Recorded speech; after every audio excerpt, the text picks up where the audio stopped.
Expert Empires, how are we feeling?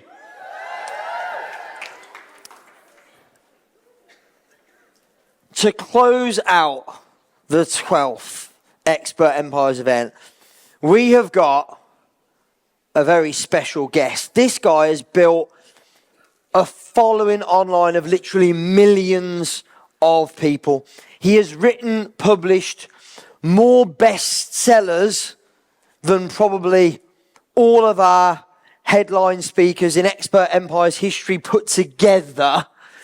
And of course, as we all know, over the last few years and specifically in 2020, he spent a lot of time in our living rooms getting us all moving.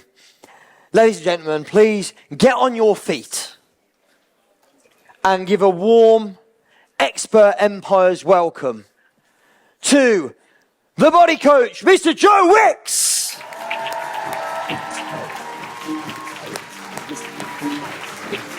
Hello, mate. Thanks for the intro. Thanks, my mate. favourite song as well. Fred again. My favourite song. Hello, everybody. How you doing? Boom. Ad, can you get my first lovely slide entry. up, please? Thanks for that. It's nice. You're nice. welcome. Yeah, it's nice They're coming quite with a bit of friendly energy. Love it. Thank you. So, you know what's really cool? It is the 24th of March today, and it is 3 years ago, yesterday, I believe, that PE with Joe started, and this was my living room on March the 25th. You can see it down there. Yeah. March the 25th, 2020. You can see Zach and Tyler are a bit bigger now than they were back then, 3 years ago. So like many people here, you know, you were a guest in our living room for days on end when we bizarrely couldn't leave the house. When did you get the idea for PE with Joe? When did you get it? What inspired it? Yeah, I can't believe it's 3 years ago. That's crazy. Did anyone here take part in that first couple of days of PE with Joe? Yeah, it's a long time ago. But I mean, really, it looked like this kind of overnight idea that I had, and it was just blew up, and it was just this amazing kind of, thought over thing. But it was something I'd been working on for a few years before. So I'd been visiting schools. I do a lot of work in primary schools, and I'd kind of tested the concept of these short, sort of fun, playful workouts with kids. And I knew that it was going to be something that people would engage with. So when I found out the lockdown was going to happen on the Thursday night, I was laying in bed, and on that Monday, I was actually supposed to go on a PE with Joe tour again around the UK with my brother Nicky. And I thought, you know what? I've got to do something. I've got to just try and get people moving. And I was thinking about all the kids, all the families that wouldn't have been able to do any exercise. I went live that first morning, and there was nearly 1 million live connections on YouTube, which was like mind-blowing. And I did it every day for 18 weeks that first lockdown, and just tried to make it fun and engaging. Thank you. Right, and by the way, I think the round of applause is the consistency. Like, we all know, a lot of us in this room know how, look, it's not that hard to go live on Facebook or on Instagram one time or occasionally, but to do it consistently for that length of time, that's impressive. I think that's what the applause is for. Do you think Boris did it? I don't know. I've just got this picture. Whatever you do now, don't imagine Boris in his living room doing PE with Joe Wicks. Don't imagine that right now. I don't think he was doing it, but I do remember seeing two things that really got me excited. First was when I saw that Louis Theroux was doing my workouts, because I saw this lad Bible. He did this little clip where he did an impersonation, and we go, I'm Joe Wicks, welcome to PE with Joe. And ended up, funny enough, he produced my documentary, and then I saw a clip of Prince William and Kate where they said, we haven't quite yet done the Joe Wicks workout, but everyone else seems to be doing it. And I was like, wow, maybe the Queen and maybe like they know in the palace that I'm doing these workouts, because it was all over like news and stuff. And yeah, it's a surreal moment, obviously. And obviously, with my childhood and where I've come from, I wasn't ever going to be amount to anything. To be like rewarded for something like that, and to have an impact. And for me, it was like, I was living my purpose in that moment. I was so happy. I know it was a lockdown, but to know that families and children were exercising, maybe for the first time with their families, meant a lot to me. It was really, really special time for me. You mentioned your upbringing. You just said, I don't know if you know what you just said, you were never going to amount to anything. I don't think anyone here believes that's true, but maybe you were told that. Like, what part of your upbringing had the biggest impact on who you've become today, the body coach, the guy that everyone knows as the body coach? What part of your upbringing had the biggest impact on who you've become? I think I've been quite public about my experience. Like the first time I kind of publicly talked about my childhood was with the Desert Island Discs episode, where I talked about my dad's addiction and my mum's mental health issues. And I think looking into it further with a documentary that I'd done on BBC One, it kind of unraveled that, like, in a way, you know, my childhood and that trauma I went through was really something that drove me, you know, and it's given me empathy and a lot of passion and a lot of, like, you know, determination to want to give my kids a different life. You know, I want to be a stable dad. I want to be present. I want to be a good husband. I want to be, you know, supportive and committed. All these values that I've really got, and it's come from somewhere because I didn't see it in my dad. Like, my dad weren't there. You know, he was in and out of rehab. So, like, I think that instability as a child gave me such a drive to want to create a different life for myself. And I think, when I think back to my success, you know, the reason I'm sitting here now, why I feel like I'm successful, because I really love helping people, and I've got that in me because I was a child that suffered mentally, and I had difficult times, and I knew that exercise was my kind of release. It was my therapy. So I think if I can help young people fall in love with exercise, then I know I'm helping people, and that for me is a big motivator of the reason I work with children and do the schools work so much. Yeah, so I know a lot of the people in the room are either authors or would like to be authors. I think it was 2015, your first book, Lean 15? Yep, the red one, Lean 15. Anyone got Lean 15 books, anyone? Thank you. That was the first one I'd done in 2015, yeah. Yeah, and how many since, by the way? How many books have there been? Have you lost count? I've done 11 books now, which is mad. 11 like 10 cookbooks and 2 children's books, so 12 actually. But yeah, so when I first got that first book deal, I only had 50,000 followers. But I was obviously doing those wacky Lean 15 videos, and one of the publishers reached out and said, "Oh, we think you should, you know, do a cookbook." And I was like, "I'm not an author. I'm not really a chef. I do these silly recipes on Instagram." And, you know, I'm so glad that I lent into that and went for it, because if I hadn't, I would never have had the success with the books. I never would have got that many people cooking. So it's one of those things. I wasn't confident in it, but I thought I'm just going to try it, and I'm doing my best. And it became one of the best-selling books after Jamie Oliver's. So it's like mad that, you know, that social media, me in my flat with my iPhone hanging out the window. You know, I mean, this is before. Before social media, Instagrams and influencers, this was in the early days, 2014, you know, so it was never my intention, it was never my plan or my ambition to, like, get a book deal, but it just happened to work that way. And I think, you know, it's amazing, like, social media for sure, like, changed my life. It's given me everything, and it's helped me connect with millions of people. What was it like? What did it feel like when you got the book deal? Was it came to you, and, like, when you got, I'm guessing, the contract, and the fee and all of that, like, what was that experience like? How did it feel? Well, I remember bursting into tears when I signed it, because I was so proud and so excited that I was going to, you know, produce a book. And it was, you know, because I was still at that time working as a boot camp personal trainer. I was still struggling really to get clients in my boot camp. I wasn't, like, successful at that point. So it was life changing, you know, to sign that contract. It was a 2-book deal. And yeah, I rang my mum and I was like, "Mum, you won't believe it. Like, I've got a book deal." And, you know, it's just been one thing after the other, but I'm always so grateful for the journey. Like I said, everyone that's ever bought a book or done my YouTube videos, I value every single person. I'm still so involved in my social media. Like I was saying to you backstage, like, I still do DMs. I still run my own social media accounts, and I think that's the important thing. I can't get my head around this. How many, Instagram, as an example, how many followers you got on Instagram now? I think it's 4.5 million, and I get constant DMs. How many DMs do you reckon you get a day? I can never really open them all because the requests just keep coming, but it depends. If I'm putting stuff out there about, you know, about my kids, it's like questions about the kids. If it's about, you know, food, or if it's about traveling, it depends what I'm putting out, essentially. The more I put out, the more that comes in. And when I talk about the parenting stuff and the mental health stuff, then a lot more comes in. But like I said, for me, it's like, if I disconnect from that, it's just views and numbers and stats. Whereas for me, I need that I need that human connection between my audience and what I'm doing, I think. Yeah. So, I mean, look, you know what's funny? I've interviewed a lot of amazing, I hate the term influencers, let's say experts.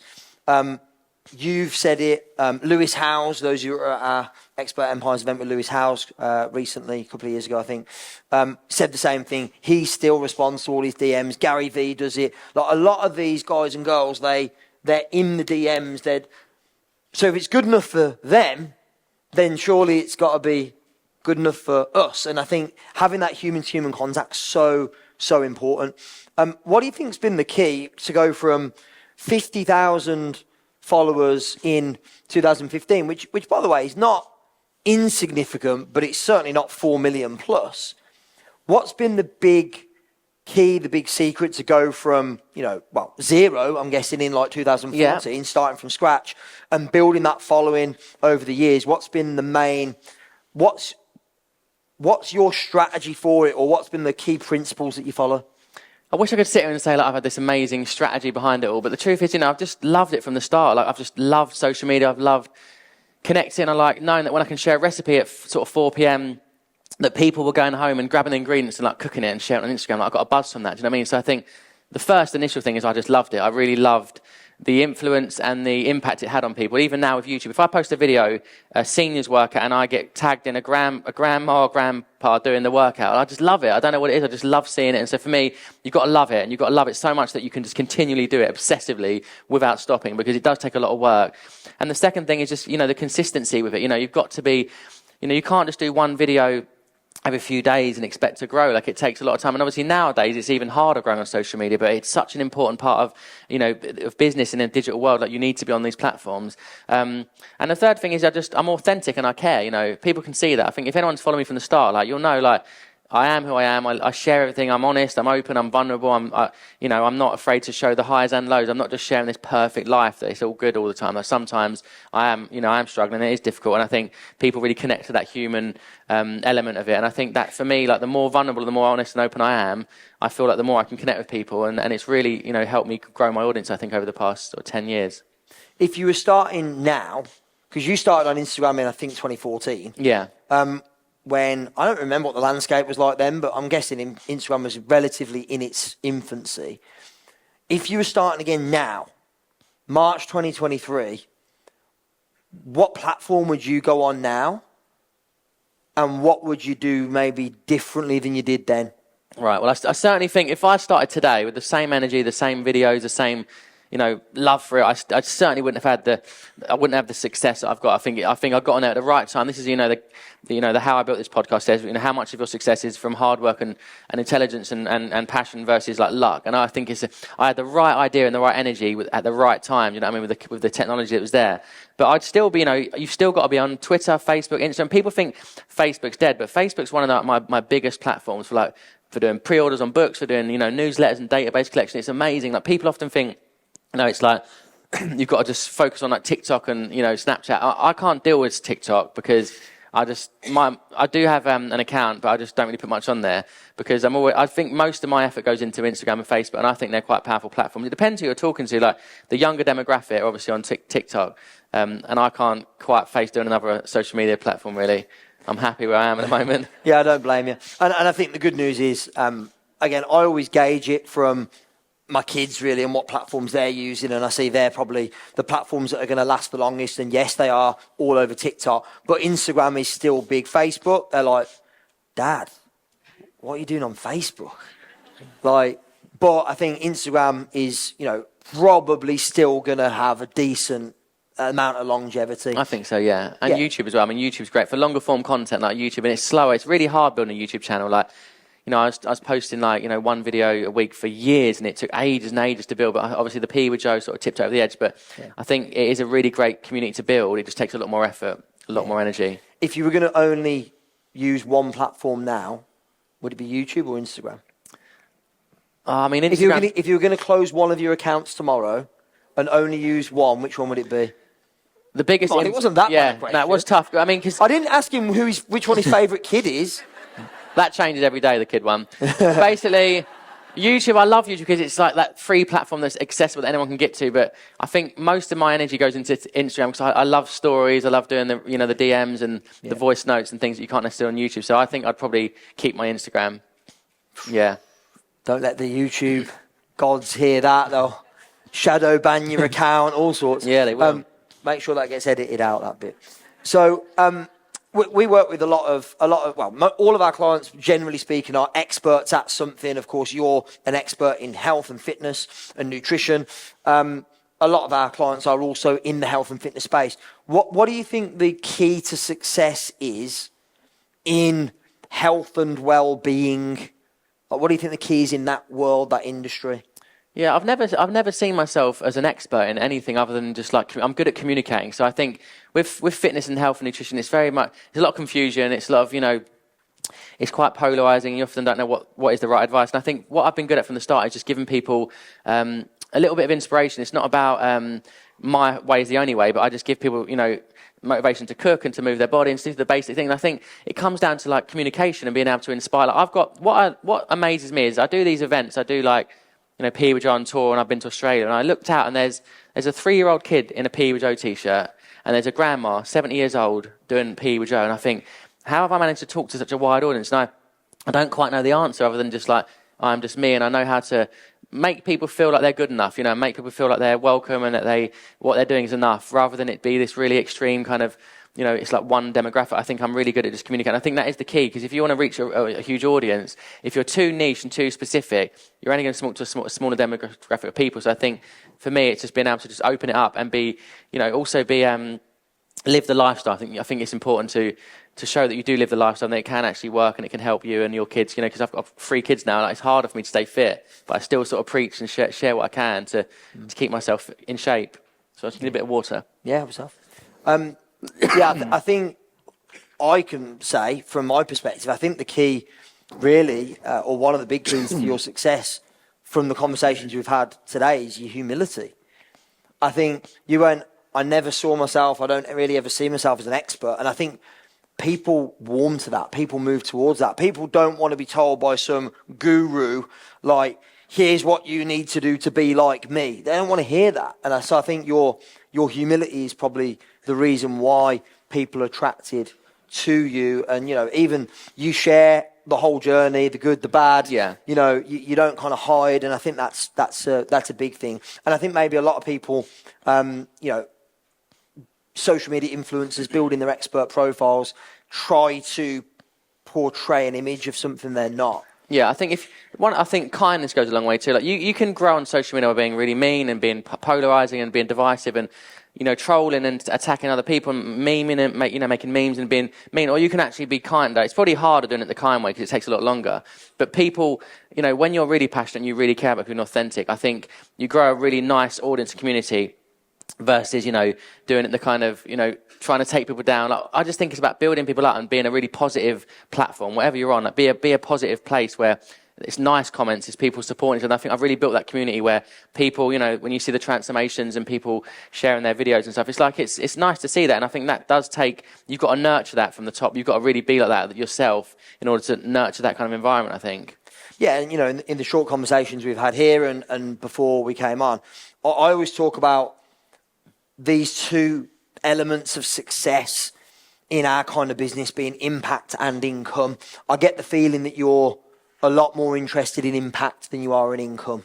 Yeah, 100%. When I look at my career, and some of the decisions I've made, a lot of it's been right? Turning things down to I talked about the supermarket thing once where it was an amazing supermarket deal and I was really excited about this. I thought, imagine having my own food in supermarkets like the Jamie Oliver type stuff. It's incredible. But when it came down to it, it was like microwave dinners and frozen meals and ready meals. And I said to my mum and my brother, I said, I wouldn't want you eating this. I wouldn't want my nan going into the shop buying this. So I'm not going to do it. And it's a big deal. And I walked away from it. But I think things like that, for me, it's really clear. If it's part of the mission, if it's really a part of the mission, my North Star essentially is to get as many people as I can exercising, moving, eating well, looking after themselves. And so a lot of the things can detract, and it's often money because the companies with all the money are the ones that are like, McDonald's and the fast food chains and the supermarkets and all these kind of, KPMG and, not KPMG, sorry, what's it called?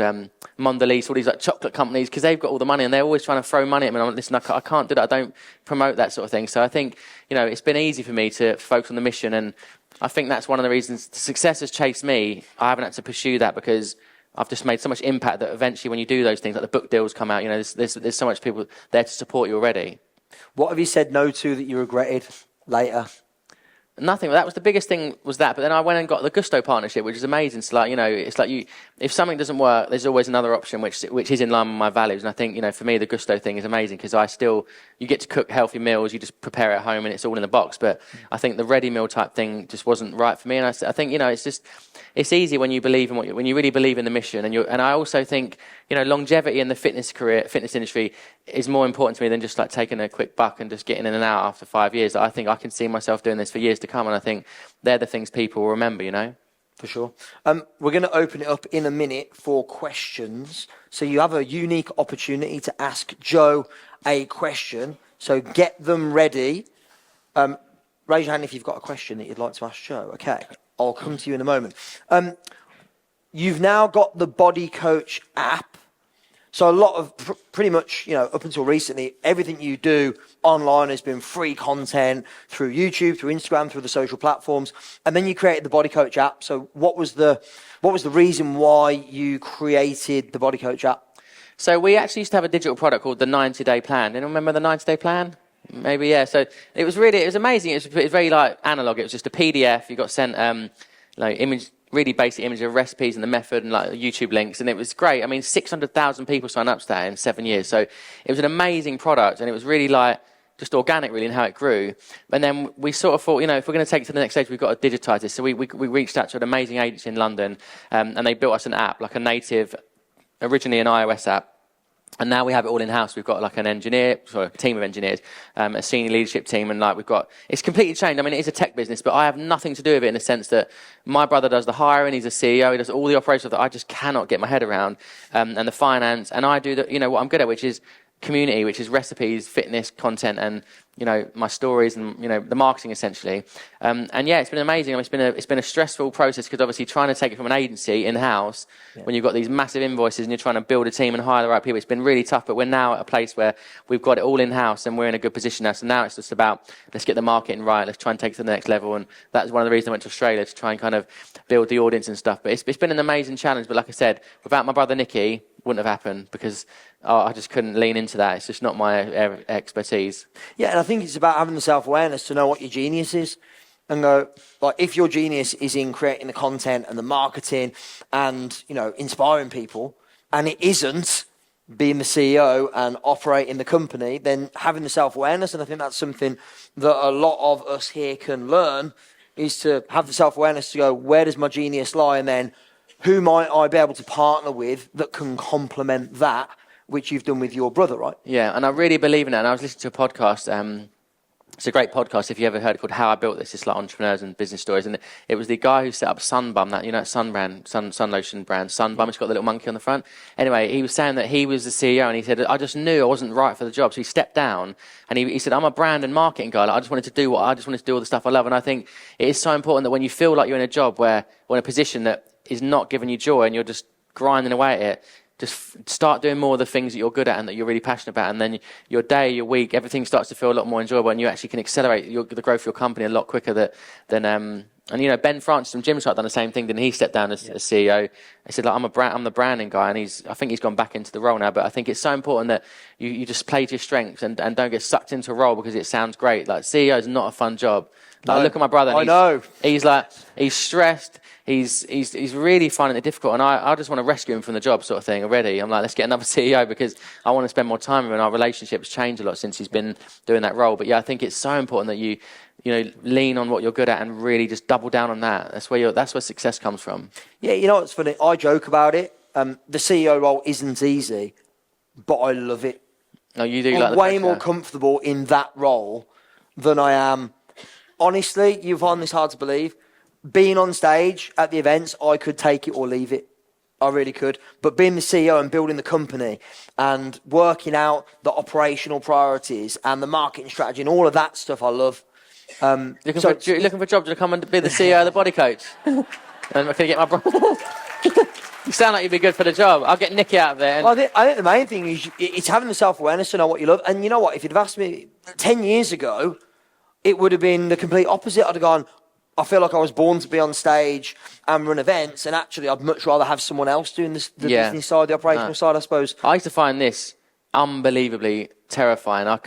My first ever, I did a little talk at Soho House once. There was like 50 people, and when I was nervous, I was anxious. I even like live TV doing Good Morning, Good Morning Britain and like cooking shit this morning. But I think the more you expose yourself to it, like this isn't frightening me now, but before I'd honestly be like having sweats out the back. But I think you've got to sometimes do the things that make you feel a bit uncomfortable, and it starts to feel a bit more natural, doesn't it? I'm not intimidated now as much as I used to be. Well, we're going to open it for questions, so you might be intimidated in a minute. So I know the sort of questions these people ask. Right, who's got a question for Joe? Raise your hand. Who's got the mic? Mic runners. Let's start off smack bang in the middle with Chloe, please. Do you know everybody's names in here? I know about 20%. It's amazing. I'm now going to show myself up by getting somebody's wrong in a minute. Yeah. Where's the other mic? I can't see because of the lights. Hello, Chloe. Yeah. Who's got a question over this side? Okay, so next, can we go to Dawn? So just get that mic ready. There you go. No, Dawn as well. I'm now just going to pick the people that I know the names of, and you're going to go, this guy is like, I find it hard to remember 30 now. When I go into the office, I find it hard to remember 30 people's names, because it's hard. It's hard remembering them names, but yeah. Chloe, meet Joe. What's your question? Hi, Joe. So, by the way, before you start, sorry to interrupt you. This is for everybody. Judy May said something brilliantly earlier. She said, I like the type of questions that are 1 or 2 sentences and they end with a question mark. Trust you to say that before I start this off. That wasn't aimed at you. It was aimed at the group as a whole. 1 or 2 lines and it ends with a question mark. That's a question. Go for it. So Judy May also said not to pitch your podcast, and I promise I won't do that. Just putting it out there before everyone laughs, because she told me to do that. But on a serious note, I do run a podcast called Inspired By, and I asked this question to Nick and the other speakers on Wednesday night, and I'd love to ask you the same question. Who have you met that you've been the most inspired by in your whole journey so far, and why? That's a good question. I think, you know what, I always come back to Jamie Oliver, because I'm friends with him now, and when I see the work he's done, you go back to school dinners, 20 years ago, whatever, like, he does a lot behind the scenes that you wouldn't quite know about. Like, he's still very mission driven, and I know a lot of people don't often agree with some of the campaigns he does, but I can tell when I'm with him, he truly does care about people. He really wants people to eat healthy. He really wants people to live a healthier, happier life. And so when I see him, I always think, in comparisons in kind of my career and the journey I've been on, mine's obviously much more down the fitness side of things. But yeah, I do think, and even now, like, he could retire and slow down, but he's still, all through lockdown, I'd done the PE with Joe, but he did that show, that cooking show at Cooking with Jamie at home. And so, you've got to be intrinsically motivated to do that kind of thing. You've got to really want to help people. So I think for me, like, as a businessman and just as an all-rounder, like, and a father and kind of someone who's done really good things for the country, I think Jamie Oliver is a pretty good example for me. Fantastic, thank you. By the way, Chloe reminded me of something, which is, I know there are people here that would love the opportunity to pitch Joe something, come on my podcast or whatever. This is not the place to do it, but he already told you that he still does all his own DMs on Instagram. True. If you don't get through to me, like, first time, just send it a few more times and I will get to it. I will open it. Oh, they will. Trust me, I know these people. They're relentless. Persistent as fuck. Yeah, that's why you're in it, because you're ambitious and relentless like me. Yeah, exactly. So that would be the place to do it, not here. Dawn. Well, you've buggered me up straight away. Can I just say, how many of you do podcasts? Yeah. And how many of you are going to ask me to come on your podcast? Quite a few. I'm off to America next week. I haven't got much time on me at the moment. I'm not going to ask you to go on our podcast, but I bought your 90-day programme actually a couple of years ago. Great. I've done your exercises on the telly in the morning, so really familiar with your brand. Thank you. I run one of the largest martial arts organisations in the UK. I've got a couple of thousand martial arts instructors who are my customers. And we don't clash with fitness as much as you think, because a lot of their customers also go to the gym. But the bit that we miss in our industry is the nutrition side. What you've managed to do is combine that quite nicely. As we come, we're out of lockdown, all the rest of it, a lot of business had to evolve. I think one of the things that we're missing in our industry is the nutrition side. And I suspect a lot of them don't do it because of the confidence. They're not qualified in anything to do with nutrition. They just teach martial arts. But Dawn, I think we're missing a trick. What's the question? What advice can you give me leading those people to diversify into that? Or is there opportunity for us to have a conversation, to collaborate or explore that?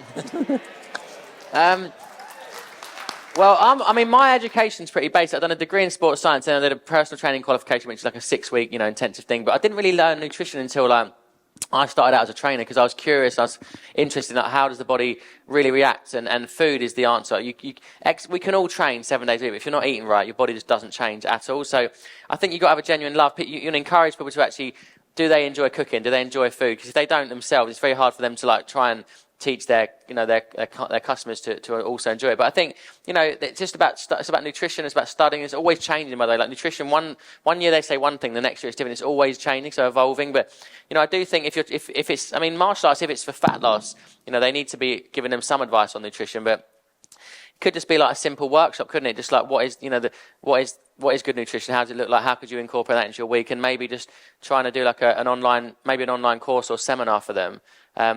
But there's loads of obviously online nutrition courses. But I think that would be a good start, and then maybe they can have the confidence to go and talk about it with their clients. Because I never used to talk about mental health, and I'm not trained in mental health, but I'm confident in talking about it because I know I've spoken to so many people, and I've got an understanding of how exercise can affect people's mood. So I think it comes with experience as well and a bit more confidence as they go through. But yeah, I think creating some online video content would be a good idea for them, and you can get it all at once.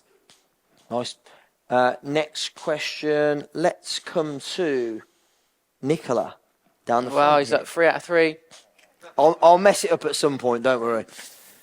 I have DM'd you, by the way. I did it hours ago. So Oh, right on the way here. Did I open it? No, not yet. That's front okay. of the I'll queue. keep going. I'll keep going. So I'm a health and fitness business coach, and one of my clients, biggest problems they struggle with is charging their worth.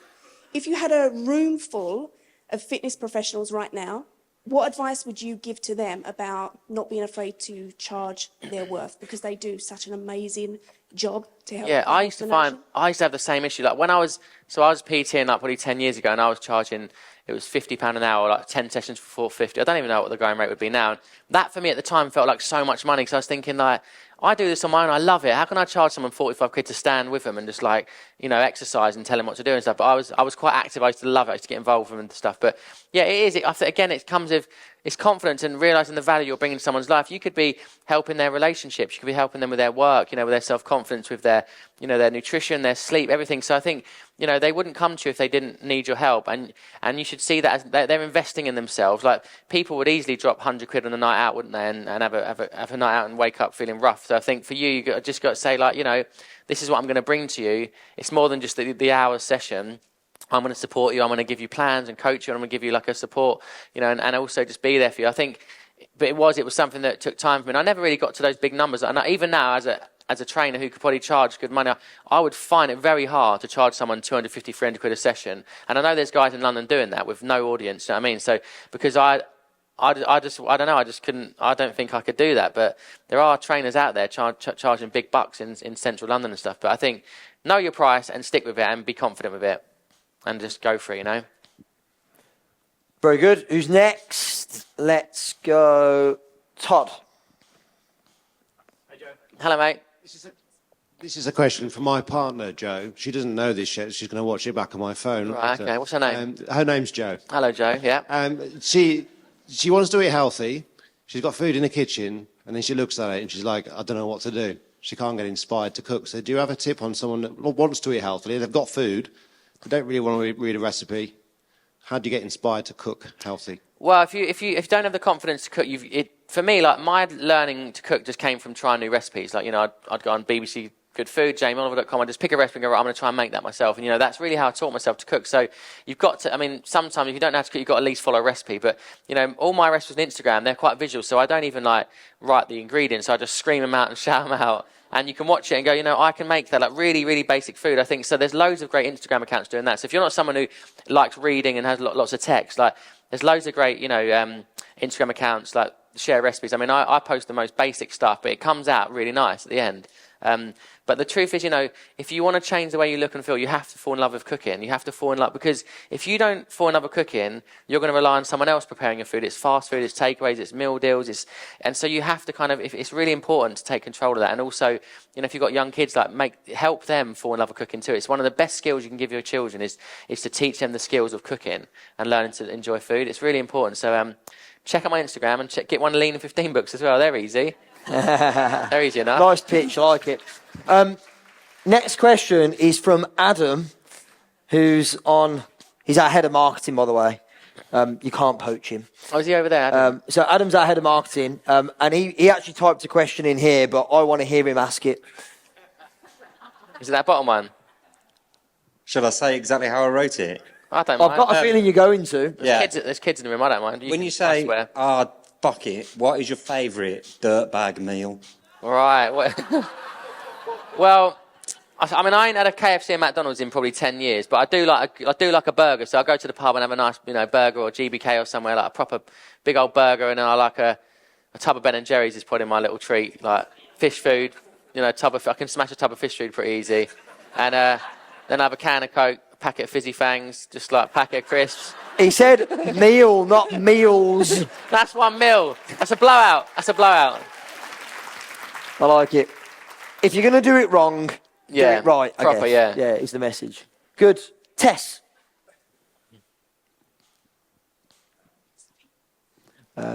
Give me a hand. This lady here in the pink. Oh, come on. I'm being told to stand up. First of all, we did every single workout during lockdown in our family. Thank you. Thank you, Tess. It was so good. We watched the recordings and did it even when you weren't doing it. Oh, really? Definitely. My question is, at some point during each of those days, you must have had days when you really didn't feel like it.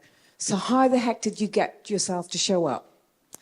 Well, thanks for joining me for those workouts. I think, you know what, it was like, if I didn't do PE with Joe, I would have probably, sat in my house drinking more gin and tonic, eating more food, raiding the cupboards, and just being a bit down and flat, because it was a tough time. I missed my family and friends so much, and I was in that living room with a camera looking at a tripod. It wasn't like there was loads of faces there. It was just me on my own. So I think it was my kind of therapy too. It got me through the day. It gave me some structure to my week. So although there was days I was exhausted and me and my brother were like, oh, we're doing it again, but I always felt better at the end of it, and I always had a giggle, and I knew that at the end of it when I was, in those silly outfits, like, I just forgot about COVID, I forgot about lockdown, and that was the gift, wasn't it? It was like, I never mentioned COVID. If you look back at the videos, I never mentioned lockdown. So it's almost like I'm just giving us 30 minutes, just forget about it and have fun and just let off some steam. So I think it definitely helped me. And when it ended, I had a bit of a lull, I had a bit of a down period, because it was like I had this moment of like I was shining, and I was shining so bright, and I was helping all these people. And then when it ended, I was like, am I actually valuable? Am I helping people anymore? Have I got any purpose? So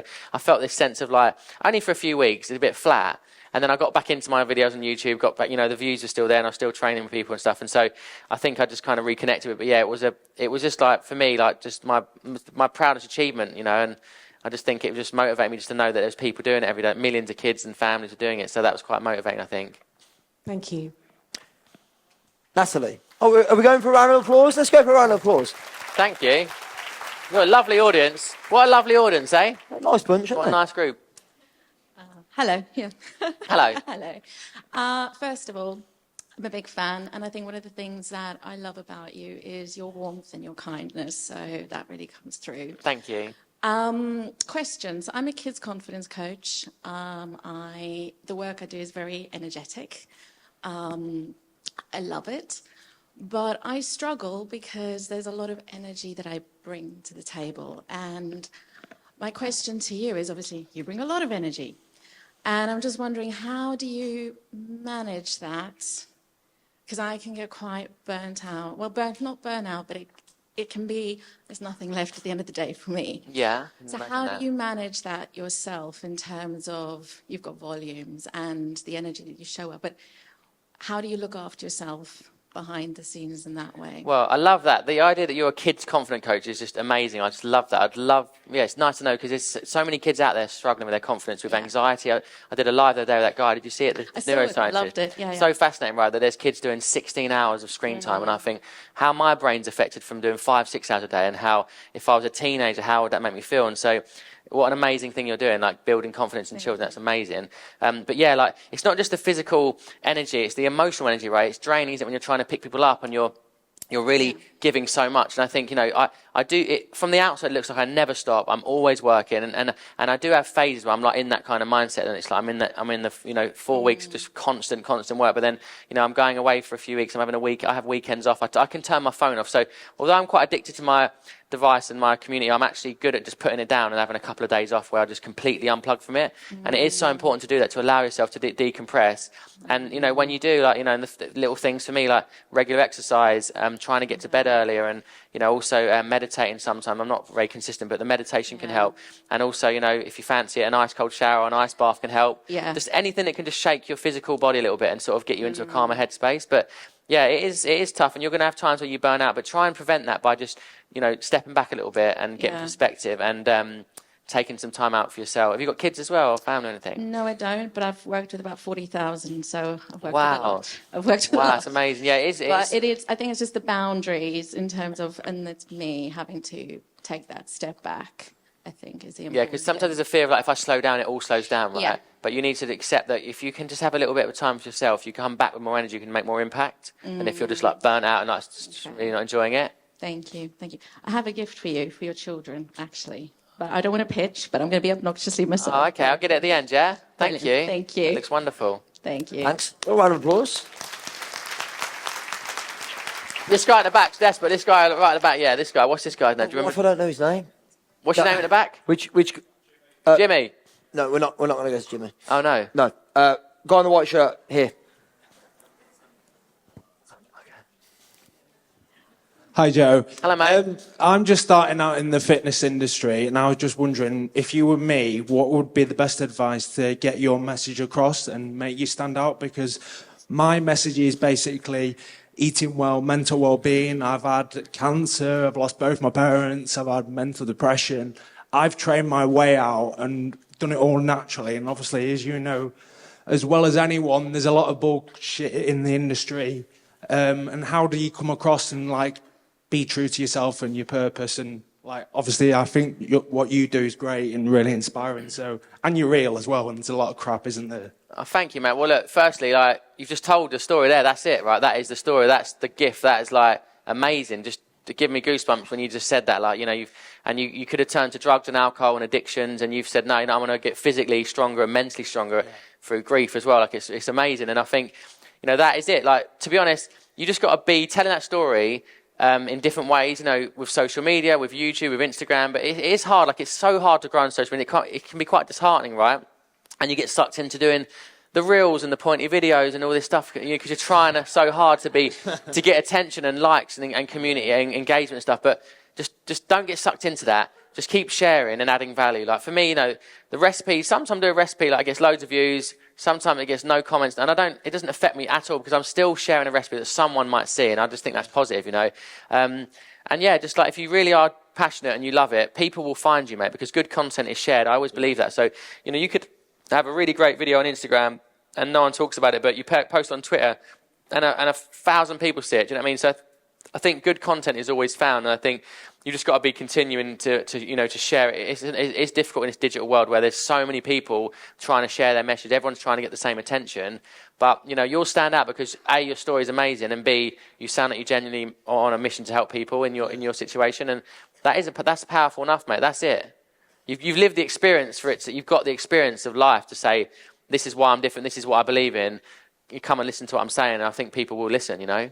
I shouldn't ask another question, and I'm taking too much time up, but another thing as well, how do you put it behind you? Like, I can remember when Jane Smith, like, absolutely called you out and was really rude. I didn't like that, and I don't understand, how do you put that behind you, like, when people are like, oh, you don't know any shit, you've not been doing it long enough and stuff like that? How do you put that? You're always going to have, you know, you're never everyone's cup of tea, are you? Even if, like, you'd say you're the most positive, kind person on earth, there's always someone that's going to disagree with you. But, you know, I did find the trolling hard in the early days because I thought, I'm such a positive person, that I'm trying to do such a good thing, and how can people attack me for that? But to be honest, PE with Joe just killed it completely. Like, nobody ever dug me out again because they were like, this guy has just done all this, and my kids and my nephews and my mates' kids and my grandmas. So, like, it's such a positive sentiment on my channels now. But, you know, you just got to ignore that because, like, who cares what other people think, you know? And most of the anger towards me was always other personal trainers who were probably envious and struggling and, you know, a bit annoyed that I'd had this success, and I just never replied, never engaged in it. And I think that was the best thing for me, really. Don't get sucked into that, you know, just keep being positive, and, you know, they'll disappear eventually. They can't bang on forever. Thanks, Joe.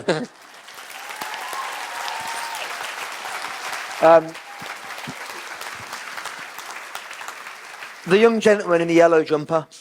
Sorry, I've forgotten your name. So what's the highlight been in your career so far? Oh, there's so many mad moments that I look at and think, I can't believe this is happening. But obviously the first one was that, you know, that lockdown when the first day when I saw because I couldn't see the screen. So Nicky was in my ear. My brother Nicky was going, oh, Joe, there's 200,000 people in the waiting room, whatever. 300,000, 400,000, and then the next minute there's like 900,000 people. So like that was a really, because I imagine like there wasn't just one person in each room, was it? It's like sometimes there's 5 people in the room, and there was schools doing it. So that was a real pivotal moment where I was like, wow, this is actually massive, and I was so excited to do those videos. And another moment was probably when I did the world record attempt in Hyde Park. So 4 years before, Old Deer Park in Richmond, I couldn't get 5 people to my boot camp. within 4 years, I was in Hyde Park and there was 4,000 people there. And so I was like, this is mad because, you know, if I had given up, you know, you think like, a lot of people give up too soon, right? They don't get the success they want right away and they give up. And so if I'd listened to the voice that said, Joe, this ain't working, mate. Like you're going to be a great school teacher, or you'd be a great, you know, fitness coach in a gym, or you're going to, you know, you're a great builder, whatever, just go and do that instead. And because I didn't listen to that voice, I just kept coming back. I kept, you know, believing in myself. I've gone on to have this amazing career. And so I think, you know, that was a big moment. And I think you just have to just keep believing in yourself and just keep working at it, because nothing's successful. And I mean, everyone you've met over the years, right? Normally it's a 5, 8, 10 year moment till they get that real moment of success. It's a long journey, you know. And so, yeah, really have that mindset, that longer horizon, not just this short term, I need success now. Think longer, and then you'll be able to work towards that, and you've got more chance of achieving it. Can I ask one more question? But by the way, before you do, remind me of your name. Keshav, And how old are you? 14. So first of all, I think the reason I want him to share that is, like, for me, you being here and choosing to be here for 2 days at 14 is amazing. I think credit to your mum, who's brought you along as well and given you the opportunity to be here. So go on, second question. What's your best piece of advice that you could give to teenagers dealing with the pressures of social media? Oh, that's an intense question. It's something that I'm actually at the moment, I'm writing a children's book at the moment. It's called The Healthy Body Book, it's for kind of key stage 2, so 8 to 12-year-old kids, about understanding fitness and exercise and how screen time can affect our mood and how it, you know, can affect our self-belief and self-confidence. And I had a really great conversation with a neuroscientist, this young guy, 24-year-old guy, who basically is breaking down the information around that, you know, dopamine, oxytocin, serotonin, endorphins, how it all affects our brains. And, you know, there's so much pressure from social media.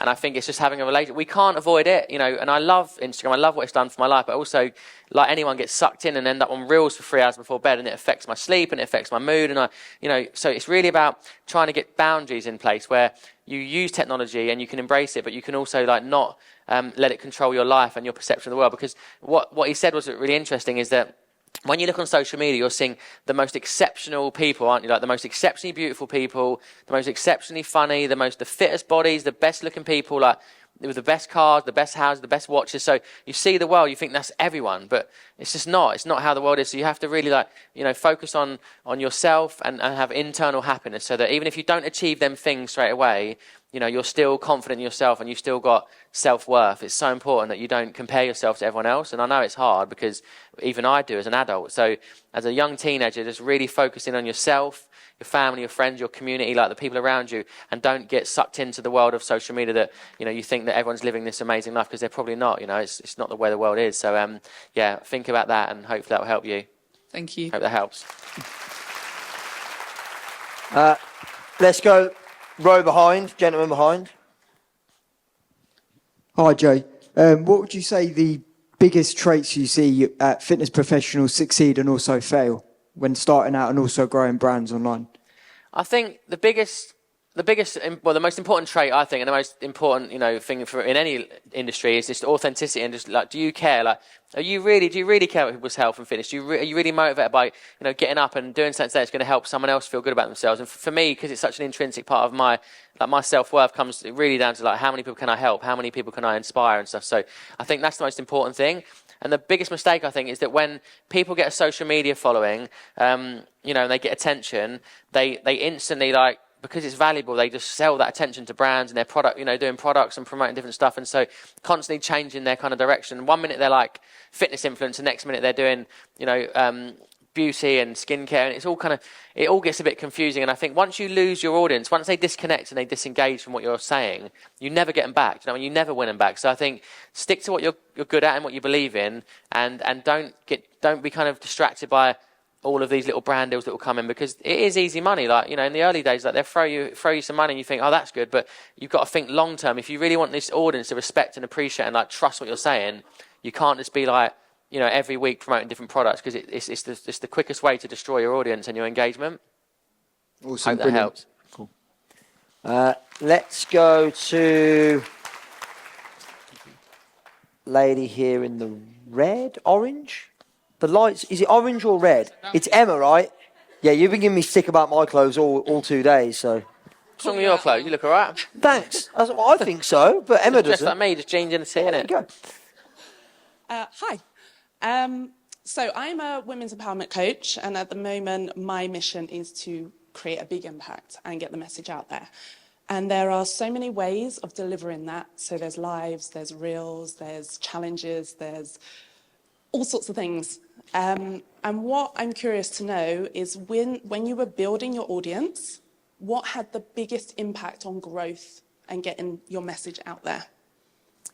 I think for me, obviously, my early recipe videos were 15 seconds long. This is in like 2014. You could only post 15 seconds. So I think the consistency of that, I was posting so many every day. I posted 3 a day. So I'd film breakfast, lunch, dinner. And I was so consistent that I kind of built that audience through, just through that organic reach. But I mean, organic reach is really difficult now because, this is the thing. Instagram loves the dance videos, the TikTok dances, that type of content. And for me, it's just not what I want to do. So I don't get sucked into it.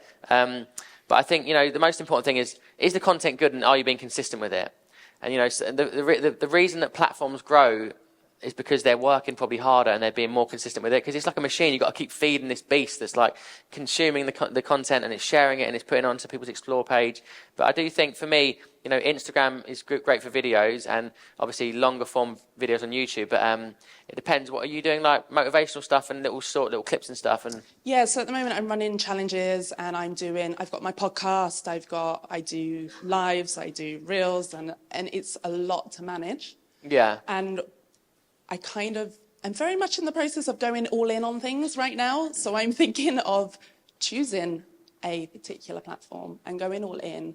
And obviously seeing the reach that you've gained and the impact that you're having is very inspiring. And, picking your brain about which thing or a couple of things maybe had the biggest. Well, it sounds like you're doing everything right, doing all the right things, but don't just say, oh, I'm just going to do Instagram and forget about Facebook, because like a lot of people said that, and like I said, like my Facebook is amazing, and it's with analytics though you can test like if it does really good on Instagram but not so well on Facebook, you can just change the content. You've got to tailor the content to the platforms essentially, but certainly don't just give up on other platforms because it's slow. You should always, because you've got to think about different demographics. There really are completely different people on Facebook to Instagram and TikTok and stuff.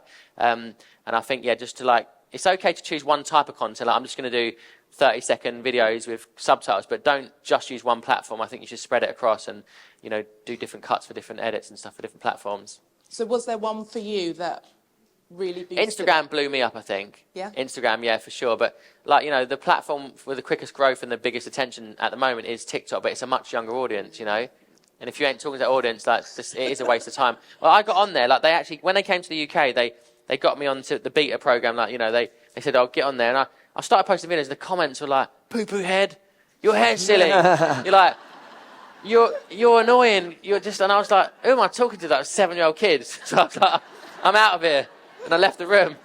I suppose the only argument is that if you get an audience when they're 18 to 25. Oh, no, they are the audience of the future. They'll become intent, and this is definitely a do as I say, not as I do, because I'm nowhere near TikTok. But actually, we are doing some ads now on TikTok, I believe. We're starting to test that. But they are the audience of the future in the same way that, in 2014, Instagram was the audience of the future, and true. That's paying dividends for you now, I guess. Yeah, definitely. Thank you. Okay, let's go to this lady here in the... The lights are really bright. I'm going to say like a pink colour. Bright. It's like a baby pink I'm going for. It's coral, Nick. Coral. How many different words are there for pink? Too many. Does look pink to me as well. Thanks.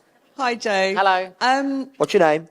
Catherine. Catherine in coral, yes. Catherine in coral. Great to meet you. My 2 boys absolutely loved watching you during COVID. One of my children is autistic, and the routine of you being on TV at a certain time was fabulous, so thank you. I'm glad it helped, thank you. And my question is actually, you've helped so many of us. What can we do to support your mission? Oh, that's a nice, wow. That's a good question. That's lovely, that's such a nice thing, I've never been asked that question. Well, I suppose, if you just told one person about my YouTube videos or, my Instagram and just said, if you need this, because I basically try to share things that everyone can take a little bit. So you might not love fitness, but you might find my family stories or my weaning journey of Lenny interesting, or you might find, my parenting stuff interesting. So yeah, if you can just share that and tell someone about it, maybe they haven't heard about me, that would be great. Thank you. What a lovely thing to ask.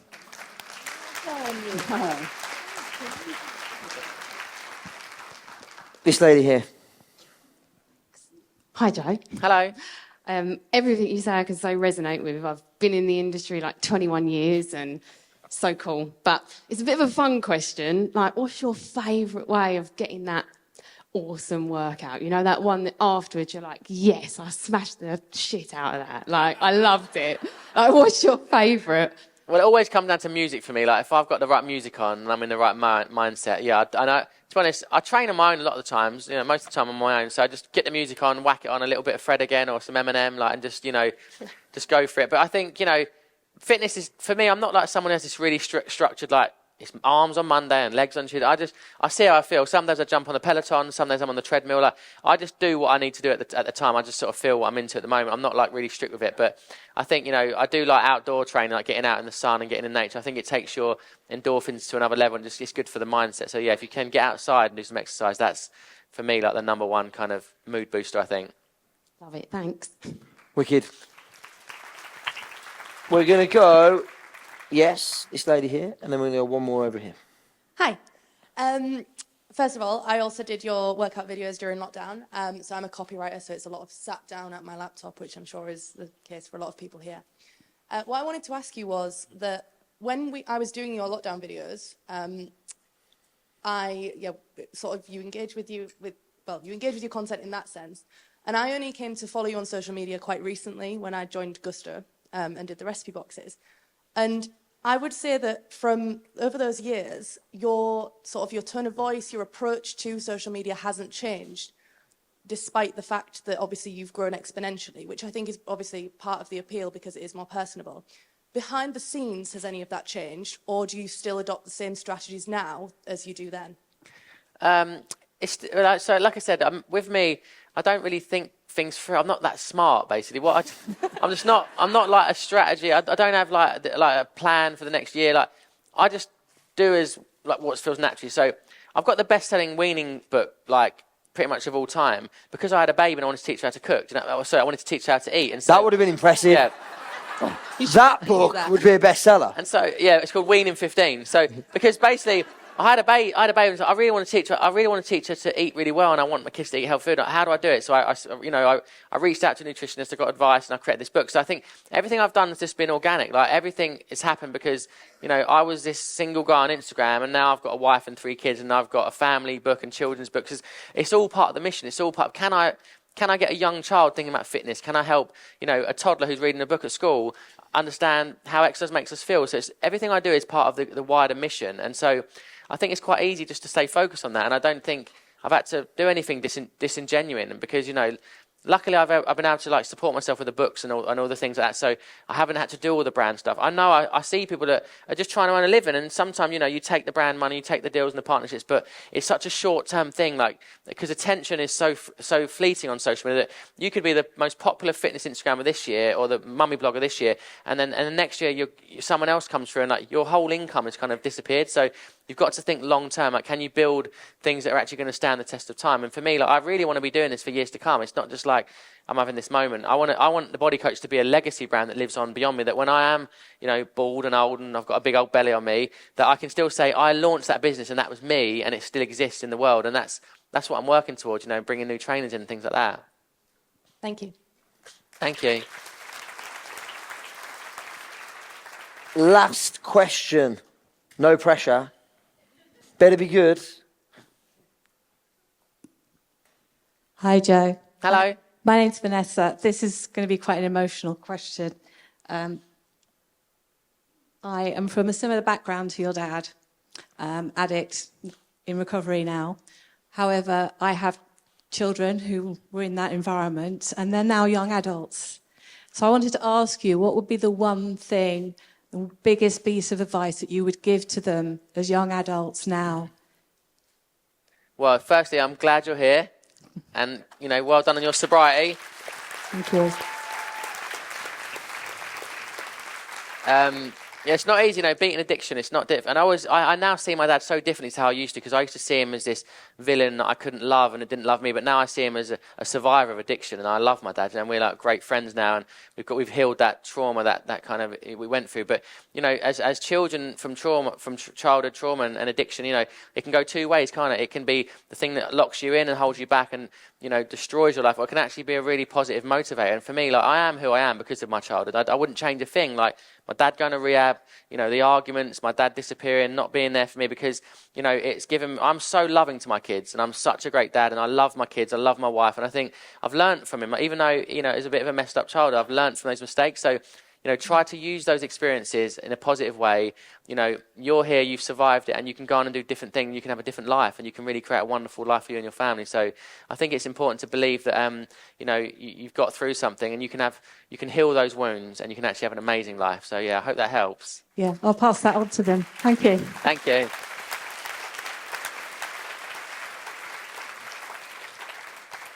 Ladies and gentlemen, I think that's a perfect note to end this session on. Please give a warm round of applause. In fact, get on your feet and show some appreciation for Joe Wicks. Thank you, everybody. Thanks, everyone. Oh, I've loved this. Thank you. Thank you, mate. That was great.